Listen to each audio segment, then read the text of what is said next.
যে তিনটা সাবজেক্ট খুবই ইম্পর্টেন্ট বিসিএস এর জন্য কিংবা অন্য চাকরি পরীক্ষার জন্য, সেই তিনটা সাবজেক্ট আপনাকে রেগুলার কি করতে হবে, রেগুলার একটা রুটিনে আপনাকে আনতে হবে। আপনাকে কি করতে হবে, রেগুলার রুটিনে সেই তিনটা সাবজেক্টকে আনতে হবে। এখন আমরা জানবো তিনটা সাবজেক্ট কি কি।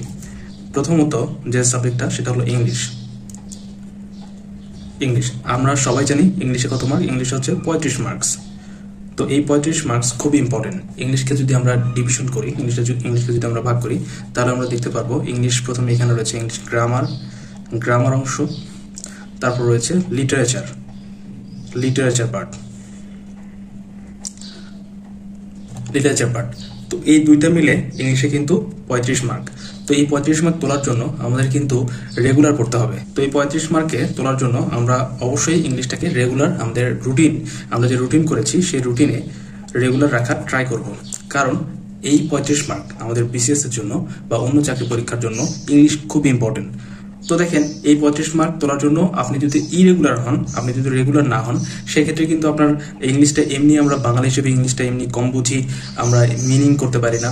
তো রেগুলারিটি যদি এখানে আমরা মেনটেন না করি, তাহলে কিন্তু এইটা আমাদের আরও বেশি প্রবলেম হবে। আমরা ইংলিশে অনেক কম মার্ক পাবো, অনেক ক্ষেত্রে হয়তো বা ইংলিশের কারণেই আমরা বিসিএস বা অন্য চাকরি পরীক্ষায় ফেল করব। দেখেন, আমি যে সাজেশন রেখেছি সেখানে দ্বিতীয় নাম্বার যে বিষয়টা সেটা হলো বাংলা।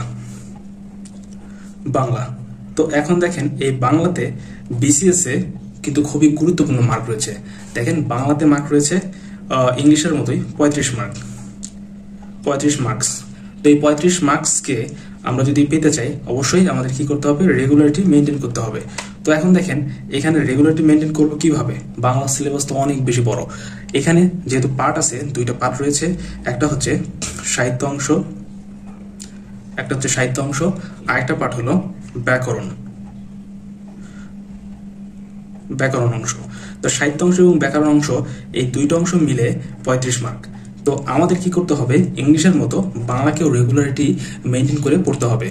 তো এই দুইটা সাবজেক্ট বাদে আরো আরেকটি সাবজেক্ট রয়েছে, যে সাবজেক্টটা আমাদের জবের জন্য খুবই ইম্পর্টেন্ট এবং জব পাওয়ার ক্ষেত্রে সেই সাবজেক্টটার গুরুত্ব অনেক বেশি।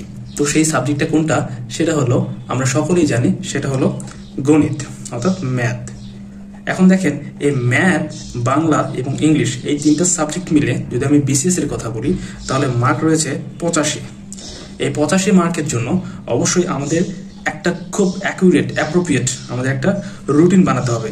এই রুটিনটা কিভাবে বানাবেন, আপনারা চাইলে আমি সেই রুটিনটা আপনাকে দিতে পারি। দেখেন, আপনারা কি করবেন, ঘুম থেকে উঠে আপনারা ইংলিশ দিয়ে শুরু করবেন। ইংলিশ আপনারা 2 ঘন্টার মতো পড়ে কি করবেন, বাংলা পড়বেন। বাংলা যদি না চান, সেক্ষেত্রে আপনারা চাইলে ম্যাথ করতে পারেন, অর্থাৎ ইংলিশের পরে আপনারা ম্যাথ দিয়ে আপনাদের পড়াটা স্টার্ট করতে পারেন। তারপর কি করবেন, ম্যাথের পরে 2 ঘন্টার মতো আপনারা কি করবেন, বাংলা পড়বেন। এখানে আপনার যেহেতু বিভাজন জানেন, যেহেতু এখানে বিভাগ রয়েছে, গ্রামার পার্ট, তারপর আপনার লিটারেচার পার্ট, এদিকে রয়েছে সাহিত্য পার্ট, তারপর ব্যাকরণ পার্ট। তো এই বিভাগগুলোকে আপনারা আলাদা আলাদা করে সময় দেবেন। যদি 2 ঘন্টা সময় পড়েন, সাহিত্যতে দেবেন 1 ঘন্টা, ব্যাকরণে দেবেন 1 ঘন্টা। এইভাবে আপনার লিটারেচারে দেবেন 1 ঘন্টা এবং গ্রামার অংশে দেবেন 1 ঘন্টা। এভাবে আপনারা প্রত্যেকটা দিন, যেহেতু এখানে মোটা একটা অঙ্ক, অর্থাৎ 85 মার্ক রয়েছে, এটা শুধু বিসিএস এর কথা আমি বলছি, 85 মার্ক। এই ক্ষেত্রে আপনারা যদি আলাদা কোনো জবের জন্য আপনারা চেষ্টা করেন, সেক্ষেত্রেও কিন্তু এই তিনটা সাবজেক্ট খুবই ইম্পর্টেন্ট, ইংলিশ, বাংলা, ম্যাথ। যার কারণে আপনাদেরকে ফোকাস রাখতে হবে যাতে ভালো করতে পারেন এই তিনটা সাবজেক্টে। তো যার কারণে আমি আপনাদেরকে রিকোয়েস্ট করব, এটাকে আপনারা বলতে পারেন এটা মাই পার্সোনাল রিকোয়েস্ট, যে আপনারা রেগুলারিটি মেনটেন করে এই তিনটা সাবজেক্ট পড়বেন, ম্যাথ, বাংলা, ইংলিশ। অন্য সাবজেক্ট আপনারা আলাদা করে পড়বেন, কিন্তু এই তিনটা সাবজেক্ট আপনারা প্রত্যেকটা দিন আপনাদের যে রুটিন রয়েছে সেখানে আপনারা বা ইংলিশ, বাংলা, ম্যাথ, এই তিনটা সাবজেক্ট রেখে দিবেন। এরপরে আপনার চাইলে অন্য সাবজেক্ট, তারপর আপনার চাইলে মডেল টেস্ট পরীক্ষা, অন্য কোনো কাজ আপনার চাইলে এর পরবর্তীতে করতে পারেন। কিন্তু এই তিনটা সাবজেক্ট কি করবেন, রেগুলার আপনাদের রুটিনের ভিতর রেখে বাদ বাকি অন্য সাবজেক্টগুলো আপনারা পড়বেন। তাহলে কি হবে, আপনার বিসিএস এর জন্য 85 মার্ক আপনারা এখান থেকে ভালো আয়ত্তে আনতে পারছেন। এবং একই সাথে বিসিএস বাদে বাংলাদেশ তো শুধু বিসিএস পরীক্ষার দেশ না, এখানে বিভিন্ন ধরনের পরীক্ষা রয়েছে, আপনারা জানেন। সেই পরীক্ষাগুলোতে এই তিনটা সাবজেক্ট, ইংলিশ, বাংলা, ম্যাথ, খুব ইম্পর্টেন্ট।